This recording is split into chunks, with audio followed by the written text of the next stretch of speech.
नमस्कार। चंद्रकांत भी भट्ट अमेरिका से।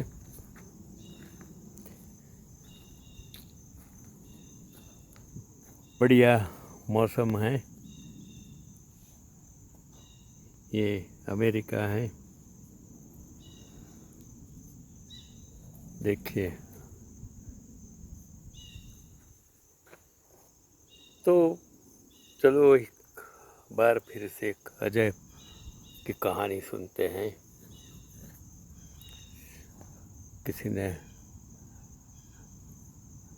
लिखा है अच्छी कहानी, रमेश भाई सवाणी साहब की। फिल्म थांगलान दिखाती है कि इंसान का लालच किस हद तक बढ़ जाता है और प्रकृति के साथ छेड़छाड़ उसे कैसे खत्म कर देती है। तो ये फिल्म आई 6 सितंबर 2024 को सिनेमाघरों में दस्तक दे चुकी है। यह फिल्म कर्नाटक के कोलार गोल्ड फील्ड में काम करने वाले मजदूरों के जीवन की सच्ची घटनाओं पर आधारित है। इतनी सारी फिल्में मैंने भी देखे हैं। मैं जब उस ज़माने में टेक्सटाइल में था तो दिलीप कुमार का पैगाम मैंने देखे थे। कितनी सारी कहानियाँ जो इंडस्ट्रीज़ के रिलेटेड, बिजनेस रिलेटेड आती हैं, समाज हिस्टोरिकल्स आती हैं। जैसे वो कितनी सारी फिल्में के लिए विरोध हुआ, प्रदर्शन हुआ, क्या क्या नहीं होता है। वो तो भारत है। तो आगे थंगालन की कहानी 1950 की है। लोग, इतिहासकार, सिनेमा वाले इतनी कहानियाँ अच्छी अच्छी ढूंढ कर लाते हैं। मैंने कितनी पिक्चर्स भी देखी हैं, कहाँ से लाते हैं। रामायण महाभारत की इतनी बड़ी सीरियल बनाने वाले को मैं सलाम करता हूँ। तो ये ब्रिटिश शासन के दौरान जयपुर गांव में एक आदिवासी थंगालन विक्रम, आज भी आदिवासियों का झारखंड, वो नक्सल्स जिसे कहते हैं। क्यों नक्सली पैदा क्यों होते हैं, उसके जड़ में हमें जाने की ज़रूरत है। तो मैं आगे की कहानी के आदिवासी थंगालन विक्रम अपनी पत्नी और बच्चों के साथ रहता था। उनके दादाजी पोन्नार नदी से सोना निकालने में कुशल थे और गांव का जमींदार थंगालान की जमीन जब्त कर लेता था और उससे बंधुआ मजदूर बनवा देता है। उस समय ब्रिटिश अधिकारी लॉर्ड क्लेमेंट सोने की तलाश में जयपुर गांव में आते हैं। वह जानता है कि इस गांव के लोग सोना ढूंढने में माहिर हैं। वह ग्रामीणों से सोना निकालने के लिए कहता है और ग्रामीण रहस्यमय चरित्र आरती से डरते हैं, जो जंगल में रहता है और प्रकृति की रक्षा करता है। और थांगालन अपने गांव के कुछ लोगों के साथ ग्रामीणों से कहता है कि वे अपने परिवार को बंधुआ मजदूरी से बचाने और जमींदार से अपनी ज़मीन वापस पाने के लिए क्लेमेंट के साथ जाए। ग्रामीण सहमत हो जाते हैं और उसके साथ सोने की खोज में निकल पड़ते हैं। यात्रा के दौरान थंगालन को काले पैंथर्स, रेत के तूफान और सांपों जैसी चुनौतियों का सामना करना पड़ता है और कभी कभी उसे आर्थिक का आभास होता है, जो उसे जंगल की रक्षा के लिए दूर जाने के लिए कहती है। लेकिन थांगालन नहीं मानता और अपनी यात्रा जारी रखता है और कहानी के बीच में कई सब प्लॉट चलते हैं। लॉर्ड क्लेमेंट सोने की खोज में किस हद तक जाता है? क्या आरती प्रकृति की रक्षा कर सकती है? क्या थांगालन सोना प्राप्त करने में सफल होता है? सोना प्राप्त करने की लागत क्या है? इन सवालों के जवाब के लिए आपको फिल्म देखनी पड़ेगी। फिल्म में विक्रम ने 5 भूमिकाओं बखूबी निभाई हैं। वह किसी के किरदार में घुल मिल जाता है। मेकअप बहुत बढ़िया है। उनकी पत्नी गंगा मन के रूप में पार्वती थिरुवोथु का प्रदर्शन अच्छा है। मालविका मोहन ने आरती का किरदार बखूबी निभाया है और फिल्म के हर सीन का निर्देशन किया है। संगीत की सूझबूझ दिखती है। संवाद, अदायगी, चेहरे के भाव, ग्रामीण माहौल, चरित्र चित्रण, कहानी, पटकथा, संवाद अद्वितीय है और फिल्म के दृश्य रोंगटे खड़े कर देने वाले हैं। छायांकन इतना सजीव है कि प्रकृति का विशाल रूप आंखों के सामने जीवंत हो उठता है और बैकग्राउंड म्यूजिक कमाल का है। साउथ का फिल्म निर्माता निर्देशक पहले अच्छी कहानी की तलाश में रहते हैं, उसके बाद कलाकार की। यह फिल्म हिंदी, तमिल, तेलुगु, कन्नड़, मलयालम में है और रंजीत 41 एक फिल्म निर्माता, पटकथा, लेखक और निर्देशक हैं। उनकी हर फिल्म करोड़ों का बिजनेस करती हैं। यह फिल्म नेटफ्लिक्स पर उपलब्ध नहीं है, थिएटर में ज़रूर देखना चाहिए। तो ये फिल्म हिंदी में जो चौंकाने वाली बात तो यह है कि उत्तर भारत के थिएटर मालिकों ने थंगालन को प्रदर्शित करने से इनकार कर दिया है। फिल्म में थंगालन का विरोध क्यों हुआ? पर रंजीत एक आम्बेडकरवादी हैं और फिल्म में किसानों, आदिवासियों, दलितों, वंचित वर्गों के शोषण को दिखाया गया है।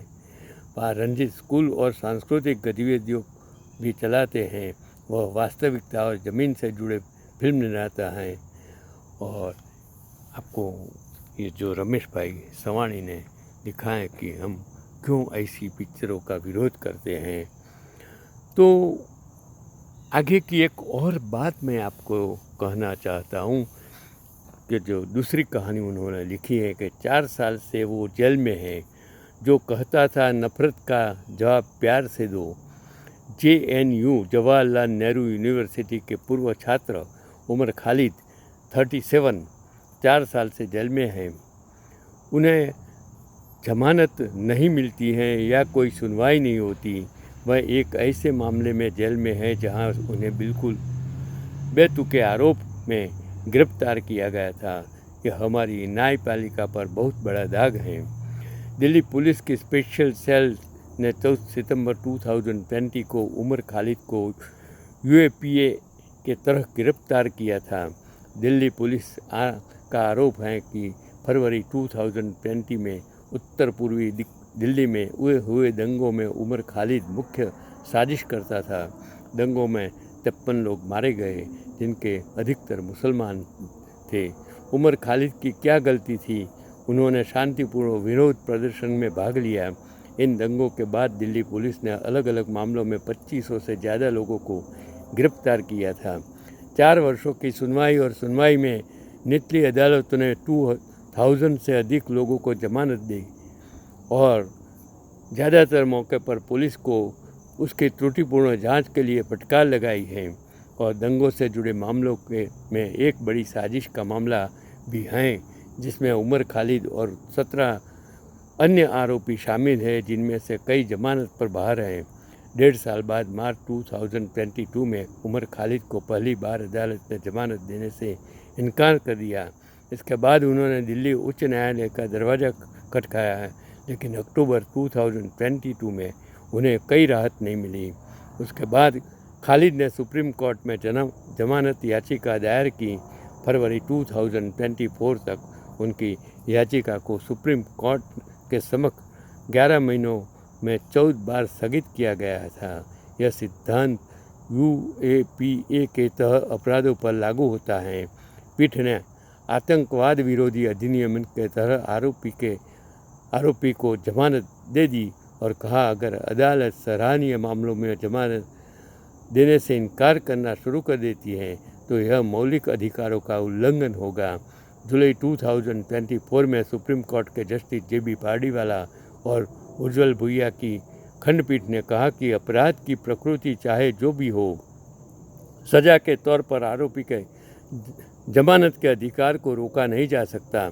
और वरिष्ठ वकील संजय हेगड़े कहते हैं कि सर्वोच्च न्यायालय एक पॉलिटिकल कोर्ट है, क्योंकि यह विभिन्न पीठों के माध्यम से अपनी बात रखता है, जो कभी कभी एक ही मुद्दे को अलग अलग तरीक़ों से संबोधित करते हैं।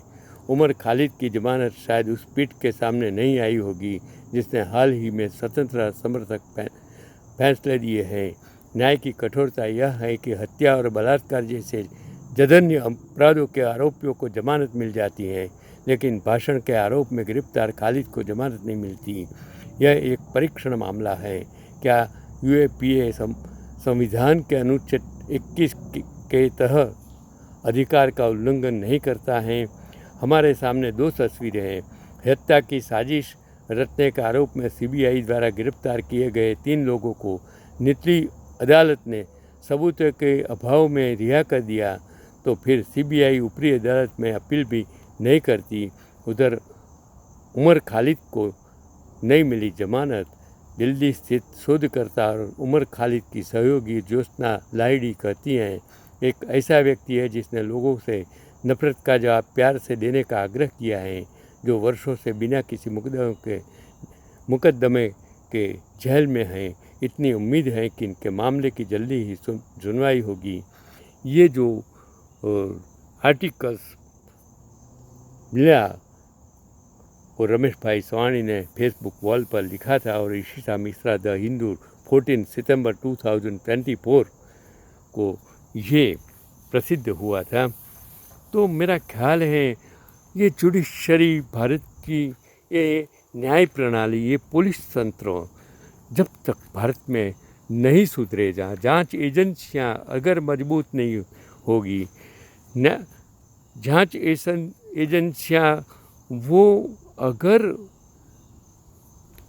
शायद निष्पक्ष, बिन सांप्रदायिक, तटस्थ, ज्ञानी मतलब साइंटिफिक रिसर्च के साथ काम नहीं करेगी, तो कभी भी किसी को न्याय मिल नहीं सकता है।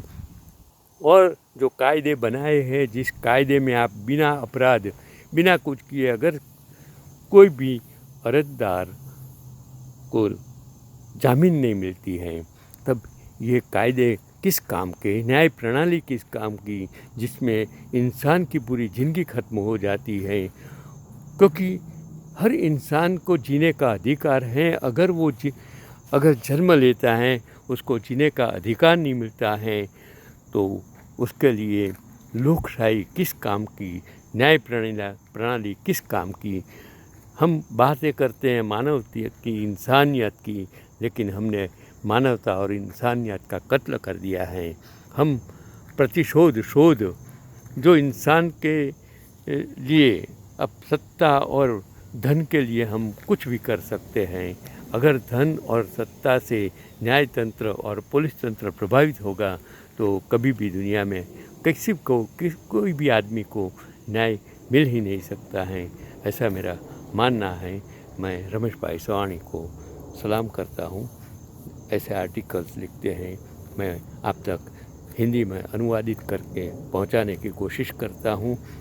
सिर्फ मेरा आदर्श यही है कि आपको सच्ची माहिती की जानकारी होनी ज़रूरी है।